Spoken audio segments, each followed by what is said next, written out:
Welcome to the Bleep Bulimia podcast with guest Collin Hughes, advocate for suicide prevention. Hi, everyone. I am Lorianne. I am the host of Bleep Bulimia.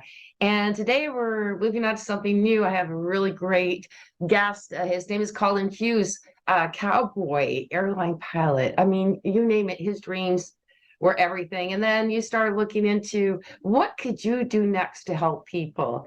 And I'm going to get teary-eyed because it's a very sensitive subject, but his granddaughter unfortunately succumbed to suicide, and that was where you came out and you thought, you know what, I need to get the word out there. So Collin, welcome, and just introduce a little bit about yourself as well, like more than what I just said.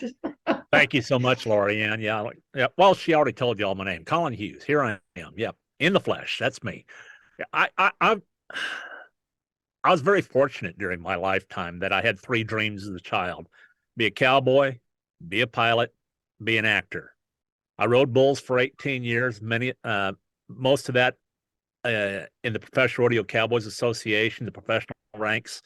And so I had the opportunity to compete against some of the legends in the sport of rodeo. I'm talking, if you ever heard of the movie 8 Seconds, it's about a friend of mine, Lane Frost, who died in the arena in Cheyenne in 1989. I was at that rodeo the year he died. I wasn't there the day he died, but he and I rode our first two. At Cheyenne, you ride twice. All the, out of 200, 300 some bull riders will ride twice. And the top 15 highest scores combined from those two rides go into the championship round on the final day, and that's where Lane died. He and I had our first two bulls the same days that year. And then also in the movie, people remember the name Tuff Hedeman, who really was Lane's closest friend. Friends with Tuff. And I got a fun story about him, as a matter of fact, real quick. Yeah. He after the movie was made, who was at who was the actor? He's from 91210 that played. No, I'm Steve Baldwin. Steve Baldwin played Tuff. Okay. So Steve Baldwin played Tuff, and before they filmed the movie, Baldwin wanted to see what it was like to be around behind the chutes at a rodeo. So Tuff was showing him around. They're back behind the bucking chutes, and Steve got looking around and noticed nobody was wearing real pointed-toed boots. And he looks at Tuff and says, "Why isn't anybody else here wearing pointed-toed boots like me?" And Tuff just looks at him and says, "I guess nobody else here wants to look stupid." Oh. and Mr. Baldwin said right then, he says, "I know I got to play this guy." But after I stopped riding bulls, I announced rodeos. Yeah. I announced rodeos for several years, and that's when I got the notion that, I love public speaking. And now as a retired airline pilot, so I'm a voice actor. So I've lived out my first two dreams and living out the third dream. Nice. But with public speaking,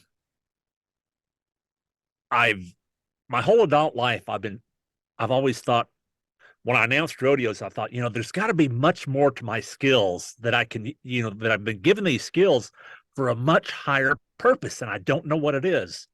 And I've looked for different topics to go on, and nothing just seemed to fit. So I think, I can actually go up there and with passion talk on this subject. I truly believe I was saved to do something, because as a child, I almost drowned.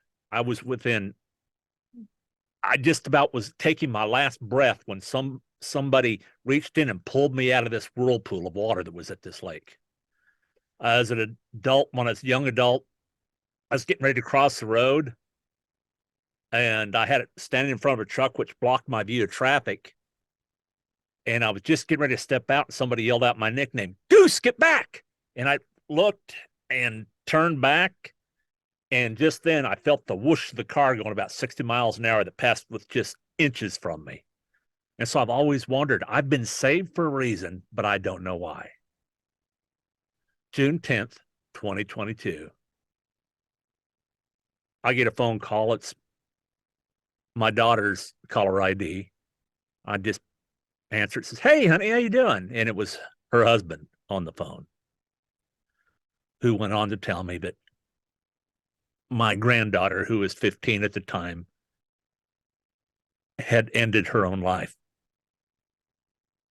And even while I'm on the phone, I'm wailing and screaming and crying louder than I ever had in my entire life. And my wife thought I was in my sound booth, doing a character voice for something. I do one character where he's booming drill sergeant, and she's in her she's in her office. She's a social worker, and she was in the middle of a session with a client, and she finally walked out and could tell right away something was wrong, of course. But in those first few seconds, even through all that pain, it came to my head, says, this is what you are supposed to do. And so now I've been on podcasts around the world. I don't know how many podcasts I've been on. I've started my own podcast, The Miracles of Tragedy, because of all the tragic things I've had in my life, almost using my grandson in an automobile accident that took his father's life. And my grandson was actually the first time I ever met this grandson. He was 7 years old, lying in a hospital bed with his front split wide open, internal organs exposed, several bones broken. He was in a coma, didn't know if he was going to live or not. But through that, I get reunited with one of my daughters that I hadn't seen for years. And my granddaughter, the last time I saw her was about 2 years old. And my grandson that came into my life, and he's doing wonderful now. As a matter of fact, he's doing great. Nice. But my granddaughter, to give you an idea of what she was like, all that time away. Let me back up. I'm making a long story out of it. Because people are going to ask why you didn't see her for that long. Really, I'm seriously, getting there. I'm getting right? there. And that would Okay, be my sorry. Let me question. back I up. get it because I have children who alienated me, and I probably won't see my grandchildren for that time. But I went through that. But I think people need to hear this. Okay. My oldest daughter was a product of youthful indiscretion. I did not meet her until she was 15. Okay. And she was in and out of my life, angry at me because, I was not there. Yep, that's fair. From my first marriage, I had 4 daughters. And I was not a nice person back then. I was unfaithful to their mother. Okay. And starting to follow in the footsteps of my father of drinking and womanizing. Mm-hmm. And of course, Thank you for your honesty. Thank you for your honesty. Seriously, and this is not of easy course, to tell. that led to divorce. Yeah. And she remarried a man who was retired military and asked if he could adopt them so that they could have all the benefits, including insurance from through his retirement. Yeah. And I thought, that's more than I can afford to pay in child support. So sure. Yeah. But I didn't realize till after I signed those documents that that's it. I have no right to see those children at all. And so all 4 of these girls grew up feeling that I had abandoned them, which rightfully so. They actually had the reason to believe that. Now, the daughter that is the mother of these 2 grandchildren I'm talking about is the second oldest. In 2004, she found out, probably through Facebook, if I remember correctly, found me, wanted to be reunited. We met. We went on for, I don't know how many months that we went on as having a good relationship. And then she felt a lot of pressure from her sisters and stuff. And so we didn't have a relationship for a while. And that was on again and off again. Then one time she just really, says, that's it, that she couldn't take it. And so, and I can't remember what year that was, but my granddaughter was like 2.5 years old at the time. And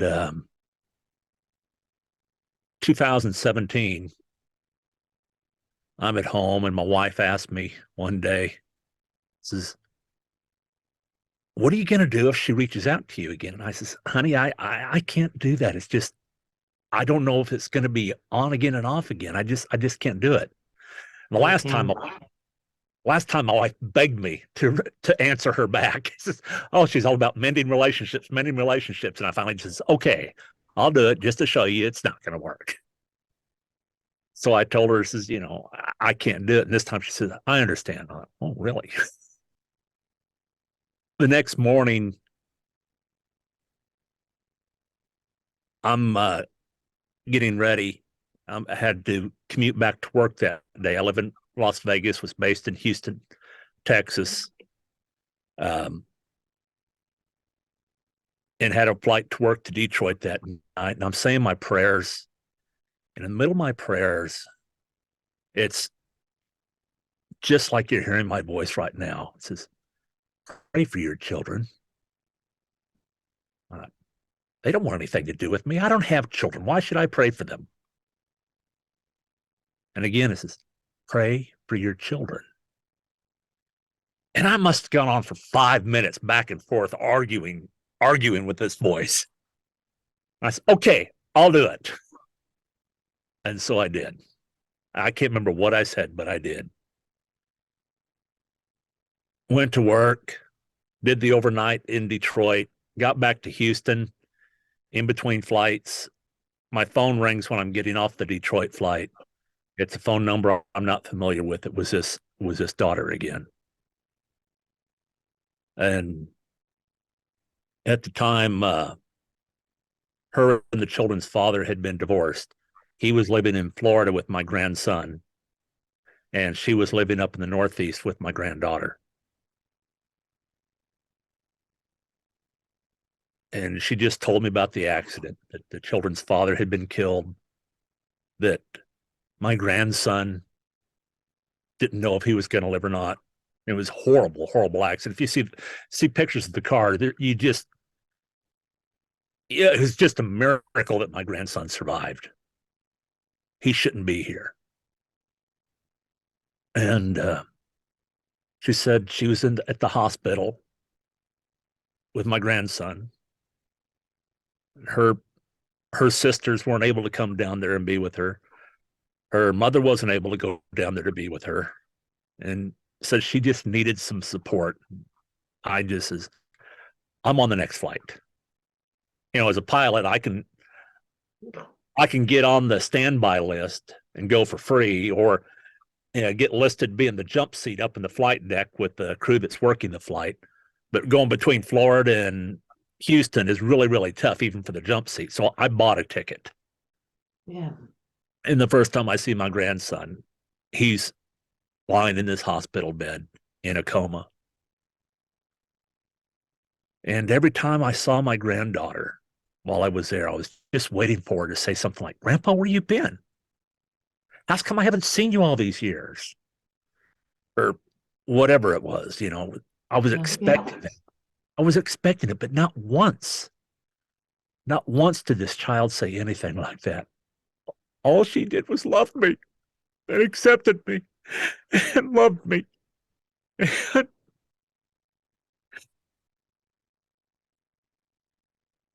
I had never known such love. And that was just so beautiful. My wife and I took her to Hawaii when she was 12 on vacation one year. And she just had a blast. She was just, Was that and that that was, video that's on there? The little video of her? yeah, yes, that's her It in was our so hotel room adorable. Oh after my what, God. yeah, we were at the Polynesian Cultural Center in on Oahu earlier that day. And it's, have you ever heard of the Polynesian Cultural Center? No, I haven't. No. It's, I don't know if you'd call it, it's a big attraction on Oahu. It's owned by the Church of Jesus Christ of Latter-day Saints, or as some Okay. people say, Mormon Church, but there's never, ever, ever been a Mormon church. It's always been the Church of Jesus Christ of Latter-day Saints. And Okay. on Oahu, it there the early days of the church in the early 1800s and the 1800s, the church sent missionaries to Hawaii, and there was a lot of members, people that joined the church, and especially on Oahu. And there's a big population of members of the LDS faith there. But the church bought this property and they developed this attraction. Okay. It's Polynesian cultural centers. It's got, little miniature villages Okay. of different island nations, Polynesian nations, Right. Tahiti, New Zealand, and on and on, Hawaii, of course. And there's BYU, Brigham Young University, Hawaii there. If any students who are not U.S. citizens that are from a foreign country, from anywhere in the world, attend BYU Hawaii and they work at the Polynesian Cultural Center, their tuition is fully paid. Everything's paid for them. Yeah, so it's, but let's move back to your granddaughter, because yeah, what I I'm want getting to there. talk, I know, and I Yeah. love that you're saying it, but Well, we leading up want to my where, listeners to hear about I'm going to just bring this up, and like I said, why I brought Collin on is I went to a psychiatrist. I went to a few of them. None of them really helped me out, but there was one thing that one of them said very clearly is, well, two things. This is a slow suicide that probably saved you, because the other way would have been faster and you might have been successful. right. The other thing that he said was that you are a China doll. You're cold on the outside, but very fragile. So these are things that I've seen, and someone very close to me who tried to attempt suicide. Thank God it didn't happen. And that's why your story is going to be so important to the ones that did. But we had chatted earlier I said, don't you ever think about the people that really care for you? And that person said, no, because when you're suicidal, you really don't care. You just want to get out of this world. So to this, let's move on to your story. But I just wanted my listeners to understand why we are moving through this story. Okay. Okay. Yeah. On that trip, she was just, you said you saw that video, that it's the way she was the whole time there. She was always happy, fun, upbeat, and just in a shy way. Yeah. It'd take a little bit for her to, you have to peel back the onion a little bit to get her to that bubbly. But once she knows you, that's the way she was. It's just, and not once did this child ask us to do anything for her special on this vacation, except to take her to a store where she could buy herself a bathing suit. She showed us the money, that she had the money to buy it herself. We went to a store, and my wife and I are looking around for bathing suits with her, and she picked one out. Then she saw the price. Oh, Grandpa, I said, no, get it, get it. She goes up to pay, and I put my credit card down. I asked her if she wanted to go swimming with the dolphins. Grandpa, that costs too much. And she tries to talk me out of it. And I finally says, if it didn't cost anything, would you want to do it? She says, yes. I said, okay, we'll do it. And I have this beautiful, beautiful picture of her with this incredible smile, like she's hugging the neck of a dolphin, and the dolphin's right there next to her. and I actually posted that picture on Facebook a while back. And friend of mine from rodeo, Donnie Gay, 8-time world's champion bull rider, he made a comment, and he's never, ever seen any of my family. I put this picture up there, and he made the comment, says, I'd recognize that smile anywhere. And Nice, nice, that nice. meant so much to me, that people saw her in me, or me and her, whatever, however you'd say I that. know. And I just can't understand why. She would, I always told her, you can call me anytime. Anytime. So I hate to interject, but this is something I want our listeners to try and find out. So with the person I was really close to me, I had enough time to speak to them and find out what was at least part of the reasoning. I have another niece who had accidental suicide, where she had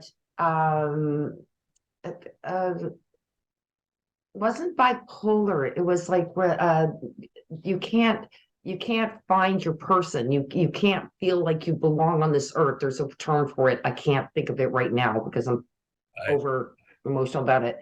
Dispersonation, something like that. So Right. she could never connect to the world. Did you ever find out what your granddaughter had? Because usually there is some reason why. And to help, like the dispersonation one with my niece, it was like they tried for years. But my niece, like that is a symptoms that like even going through psychology or psychiatrists or whatever.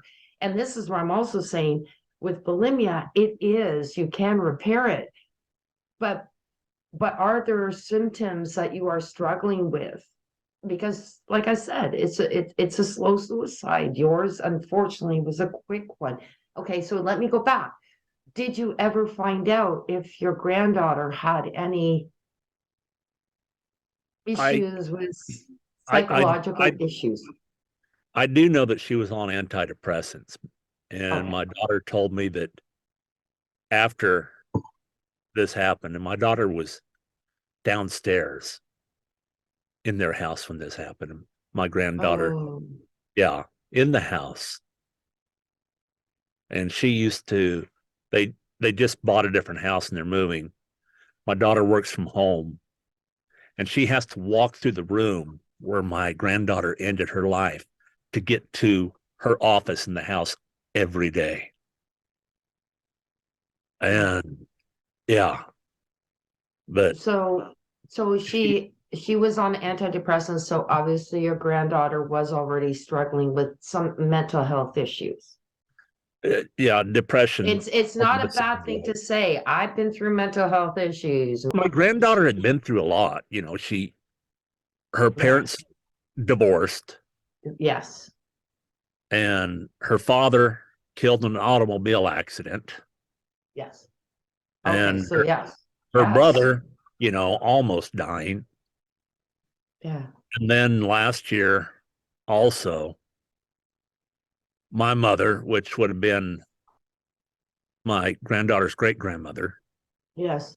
died at the age of 93. Good for her. Oh, and it's a miracle that she smoked her entire life. She literally looked, I could, she literally looked like she was 200 years old. Oh. I know it sounds, it sounds No, horrible. it's fine. My grandfather lived to 93. My dad just passed away about 3 months ago. He was 90. My mother was 87.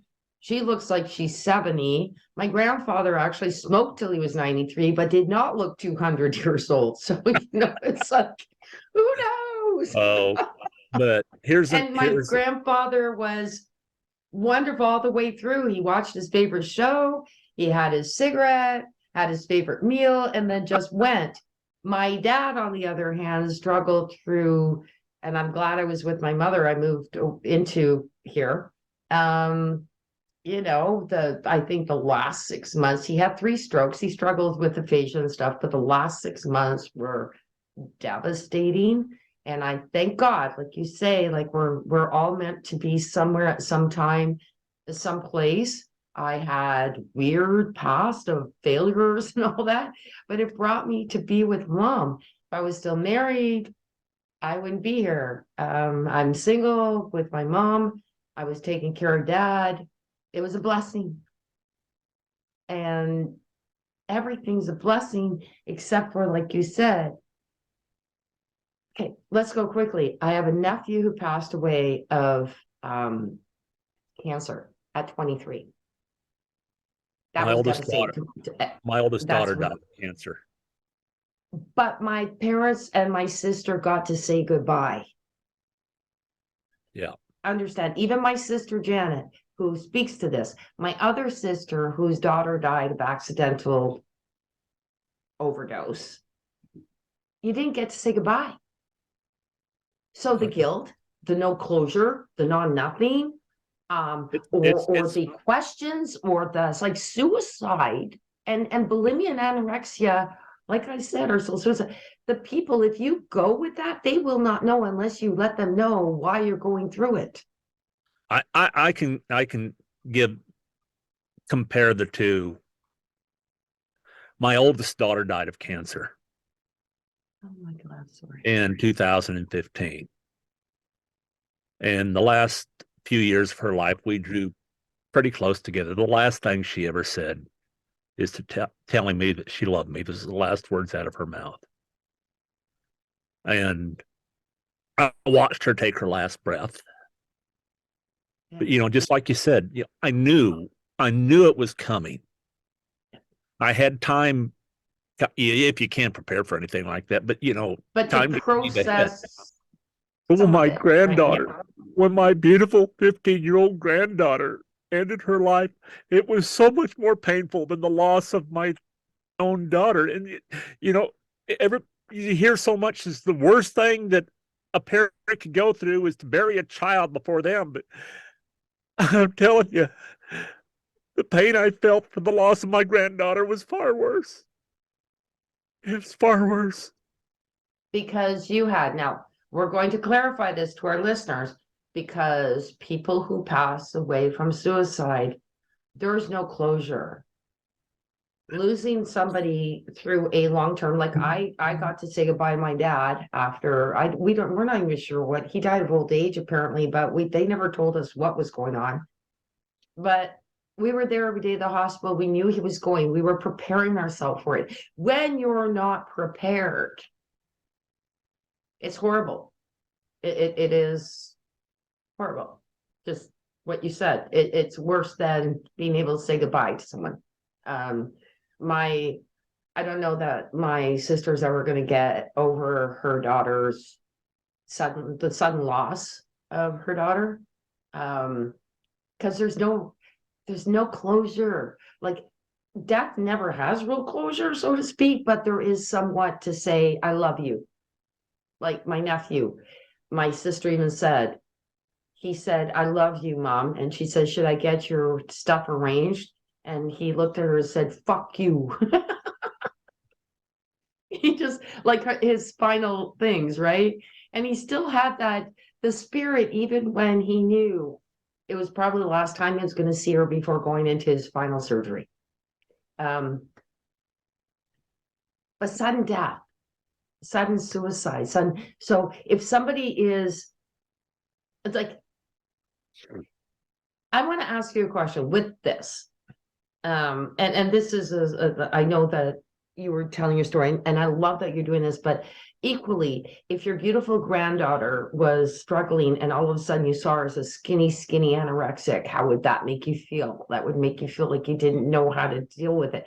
If you found out that she was throwing up all her food, it would be painful. And how do you go about to save those people? Like how, because that leads to possible death. Like, but most of these girls, they don't show signs until they're right. Just like, it's just done. It's gone. I really appreciate you sharing this. I hope you write a book about your story because it truly is inspiring. I have been alienated by my sons. I have three children, and two of them will not talk to me. We went through divorce. My daughter struggled through that divorce more than my sons, but I think my sons did, but boys are less likely to speak about it. Here's I mentioned the name of my podcast, The Miracles of Tragedy. Please do. And I got the name because big tragedy number one in my life is my grandson almost dying, which brought me into his life, brought my daughter back into my life, and my granddaughter into my life. And so that, And then losing her. yeah. Well, that was actually tragedy number two. Tragedy number one was in 2015 when my daughter died of cancer. And then that brought me closer into her life. And it brought my oldest granddaughter into my life, who's now a junior in college. She's going to graduate next year and just this wonderful. And I get these phone calls sporadically, and I never know when she's going to call. Hey, Grandpa, we just talk. Usually when she's driving somewhere. So that was a miracle from a tragedy. The death of my grandchildren's father and my grandson being his body brutalized like that brought him and his sister and his mother into my life. When my granddaughter died, I hadn't had any contact with my daughter's three sisters.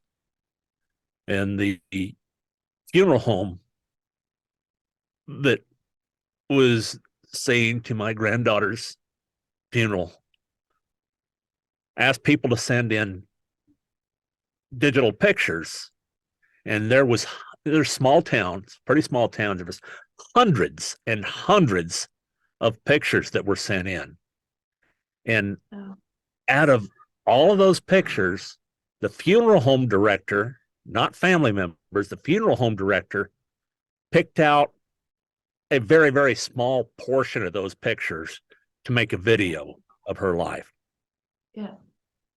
3/4 of those pictures was my granddaughter with my wife and I in Hawaii, in our home, at Universal Studios, and always this big smile on her face. And now all of a sudden, all these other grandchildren know who I am.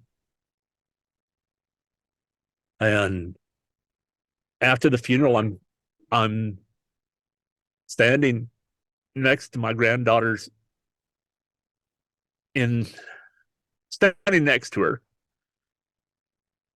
And the oldest daughter from my youngest daughter, and my youngest daughter is the one who was really angry at me more than any of the others. Sorry, I get that. But her daughter, I don't know how old she was, but she just, maybe she wasn't 10 or 11, maybe. Not, I don't know. She's an itty bitty thing.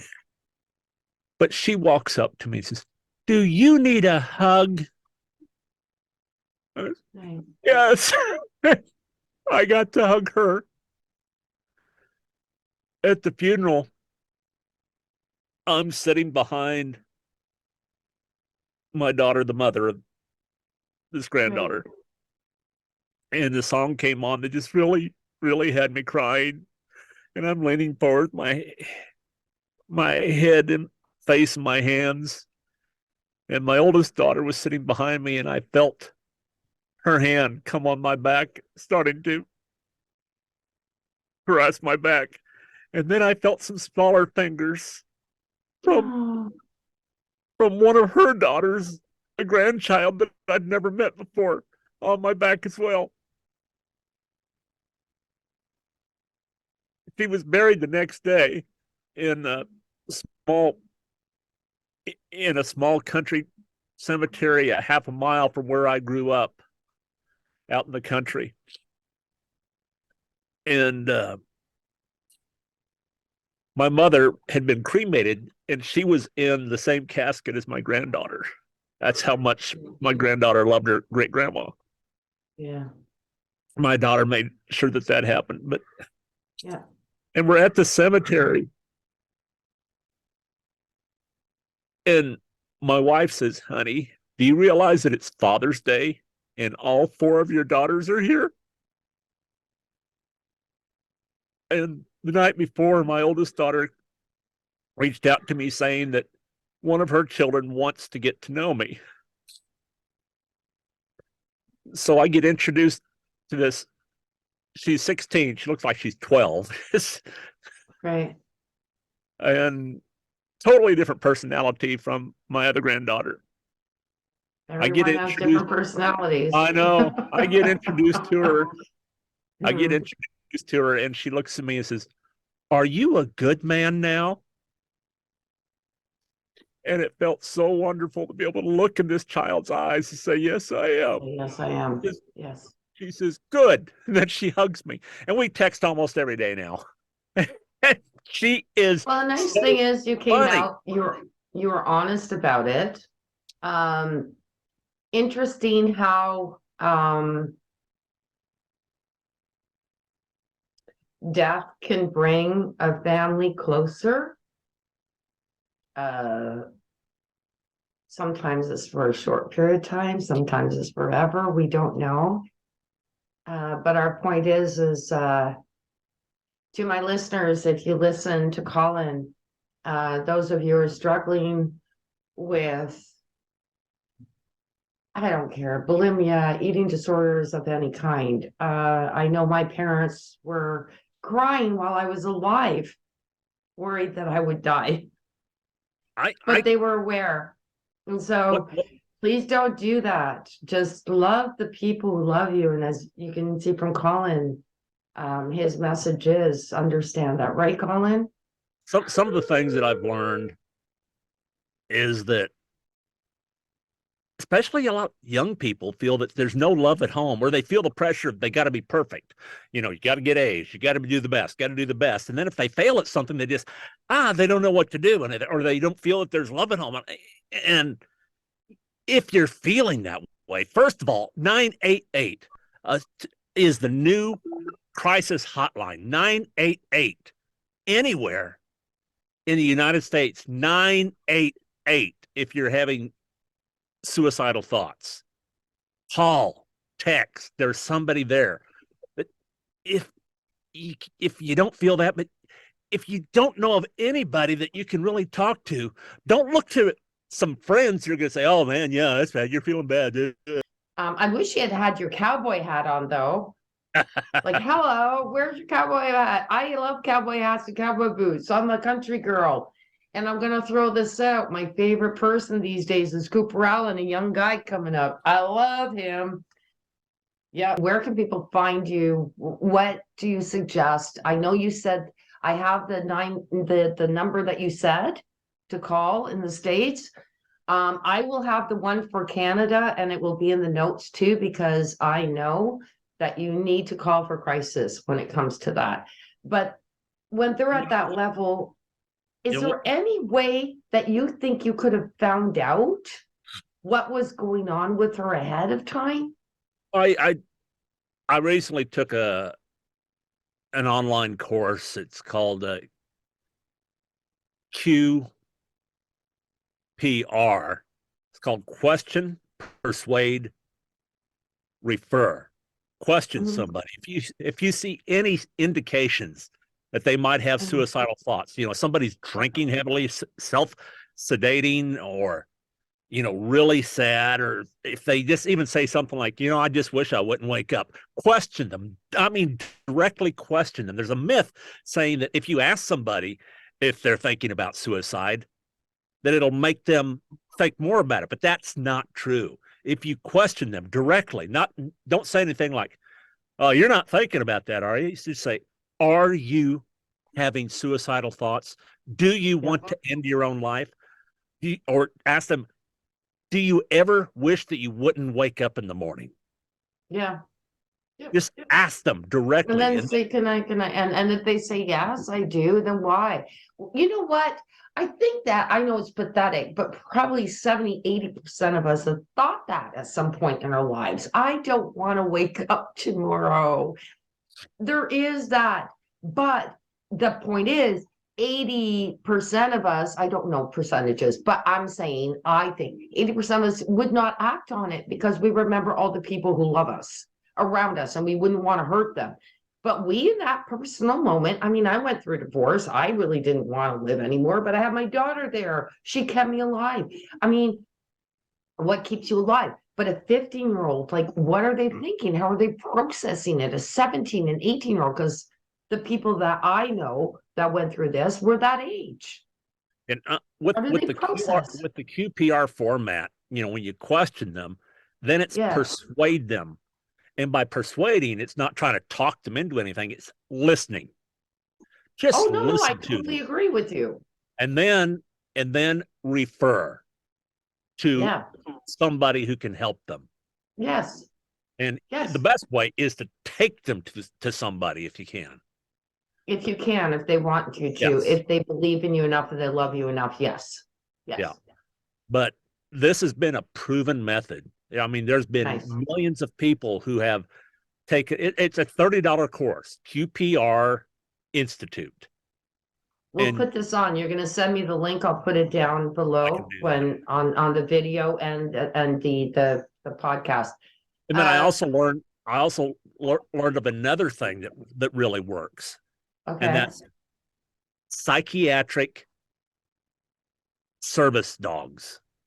Not the comfort animals, but actually an animal that is trained specifically to do things for somebody. And what they found is that of all the people who have these types of dogs, 93% of people have a reduction in suicidal thoughts. 1/3 of people that have psychiatric service dogs will no longer show signs of PTSD after 18 months with the animal.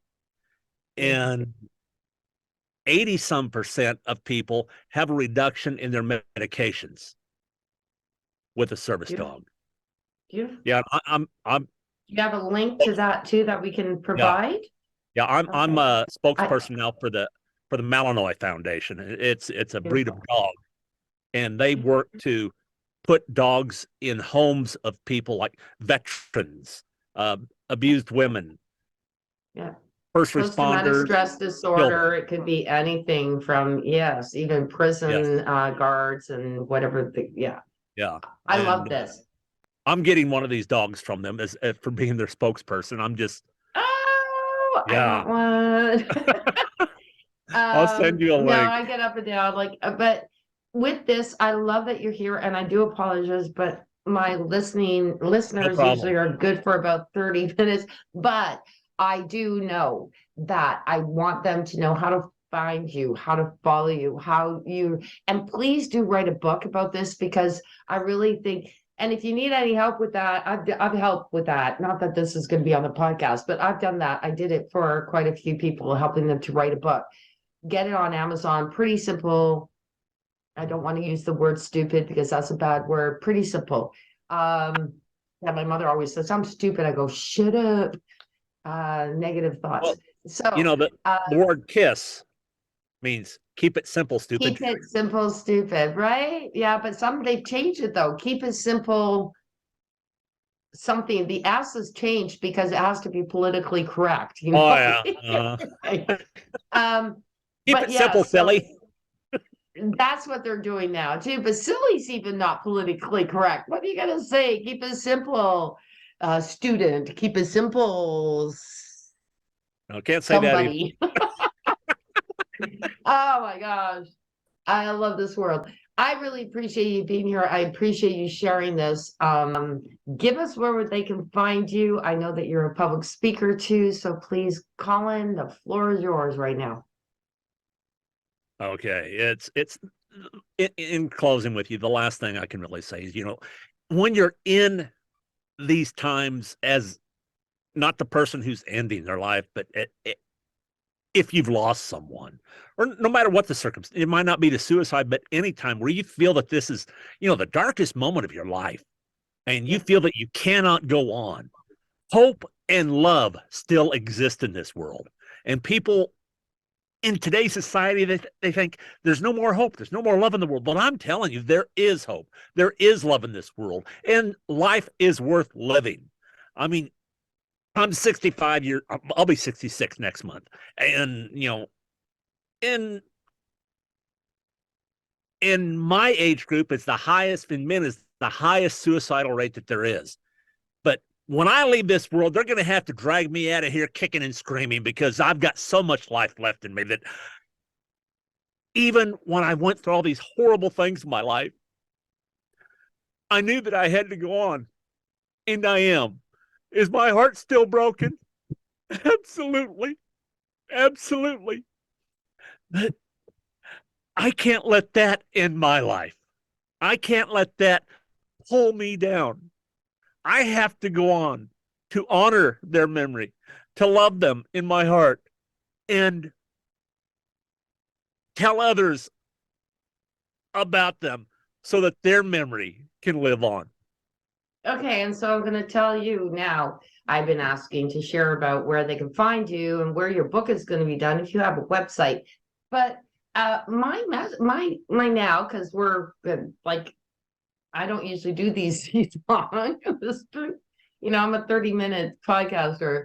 So, but I want you to send a message to the young and older men and women, because there's no gender specific, there's no age specific to anorexia and bulimia, which is a slow suicide. Never mind obesity, eating disorder is included in that.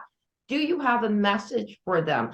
Like, do you have a message from your losses of what, like, you would give them? And obviously we can't tell them anything because we live our ways the way they are, because I know I was bulimic for 30 years, so don't tell me what to do. But what would be your message? Just what I said, that love and hope do exist in the world. Thank you. If you don't know where to find it, like I was saying earlier, if you don't know where to find it, walk down the street, go to a church, find a pastor, go to a synagogue, go to a mosque, go to a youth center, go anywhere to where there's people who have loving, positive attitudes. Wow, you can even talk to people that are homeless on the street. I've done that. That was really cool. I learned a lot from them. Like, seriously, the homeless that are asking, I didn't know, believe it or not, sorry to interject, Collin, but I didn't know that this one guy, and he was called Tom Swift, it was cute. And I said, you must love it that it's summertime. He goes, no, we like the winter time because there's the heat coming out of the vent, and the winter time is only cold.